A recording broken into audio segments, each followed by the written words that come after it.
Hello, friends. Welcome to another episode of Chess Lessons. Today, I am going to talk to you on acute chess syndrome.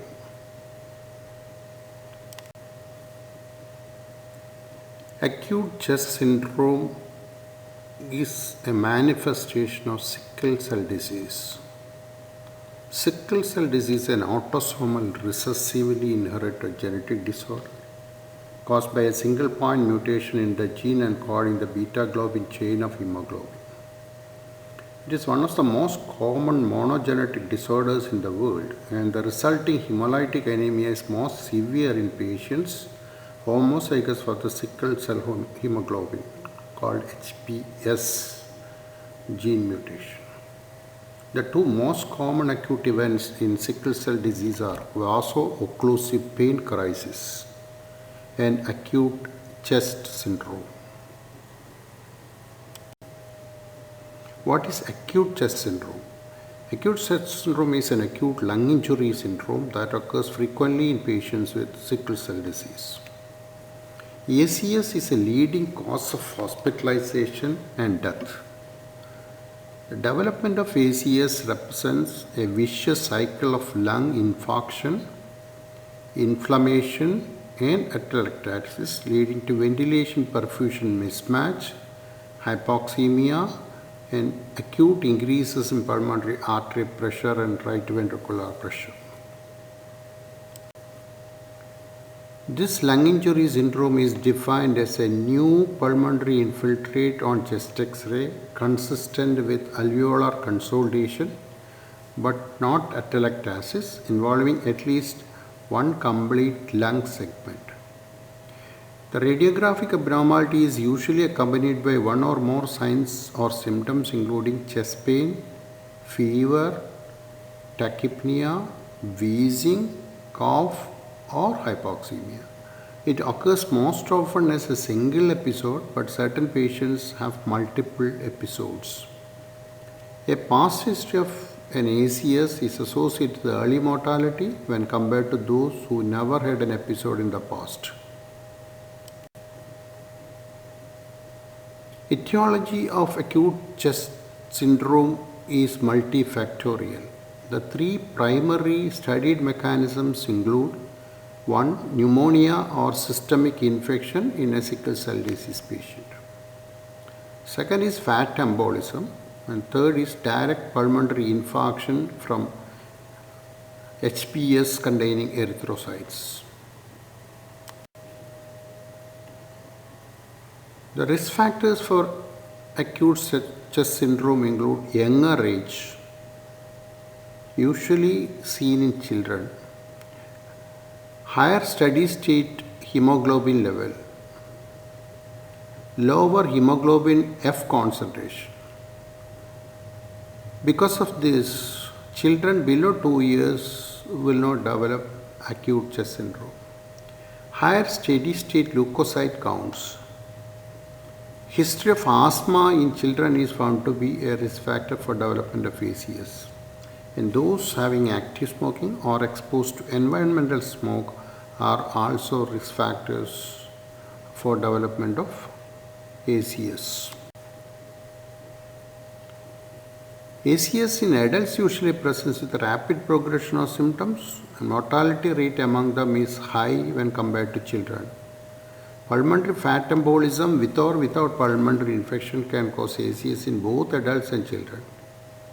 During acute pain episodes, infarction and necrosis of bone marrow releases fat droplets in the bloodstream, which embolizes to the lungs. Fat emboli in the lung vasculature are metabolized to free fatty acids, including secretory phospholipase A2, which mediate alveolar inflammation and endothelial injury. The clinical presentation of ACS. ACS can progress rapidly from mild hypoxemia to acute respiratory failure within 24 hours of onset of respiratory symptoms, which is considered as a distinct clinical phenotype. This form of rapidly progressive ACS is more commonly in adults as compared with children and is frequently associated with thrombocytopenia and multi-organ failure. Hence, chance of mortality is very high in adults when compared to children with ACS. Children usually present with isolated upper or middle lobe involvement, whereas adults have bilateral involvement, lower lobe or multiple lobes are involved in adults.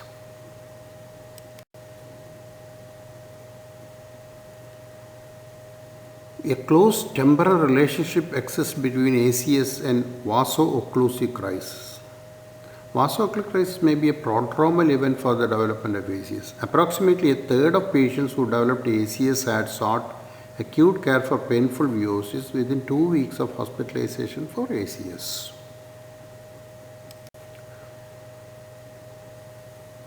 These are the X-rays of a 28-year-old male patient. A shows X-ray taken 1 month before during an admission for vaso-occlusive crisis. Lung parenchyma appears normal in this patient. After 1 month, patient's presence in the ED with acute respiratory symptoms, fever and chest pain. The X-ray B shows consolidation right upper lobe.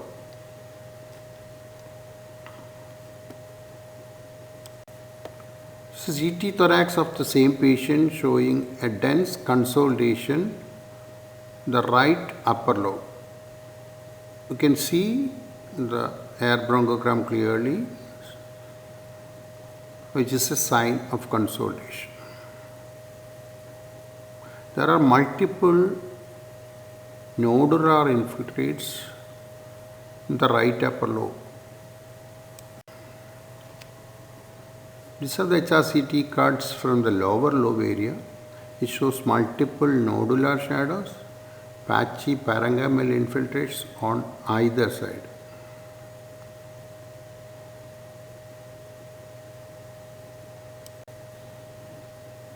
How is this condition managed? General principles of management in all patients with ACS are supportive care with hydration, antibiotics, pain control and maintenance of oxygenation and ventilation. Hydration is generally given with intravenously administered hypotonic fluids at approximately 3/4 of a maintenance rate, as patients with ACS may be at risk for pulmonary edema. Early and aggressive packed RBC transfusions, either symbol transfusion or an exchange transfusion, is used, which shows improvement in oxygen saturation and AA gradient.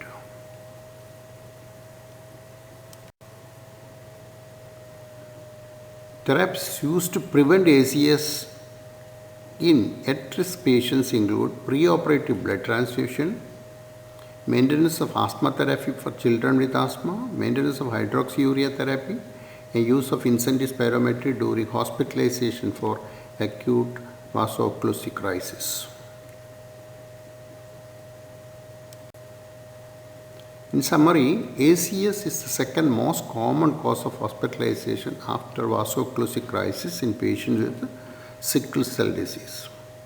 Recurrent episodes of ACS may lead to sequelae such as obstructive and or restrictive abnormalities, fibrosis, chronic hypoxemia, and it also lead to early mortality. Thus, it is imperative to reduce the frequency of future episodes by implementing preventive interventions.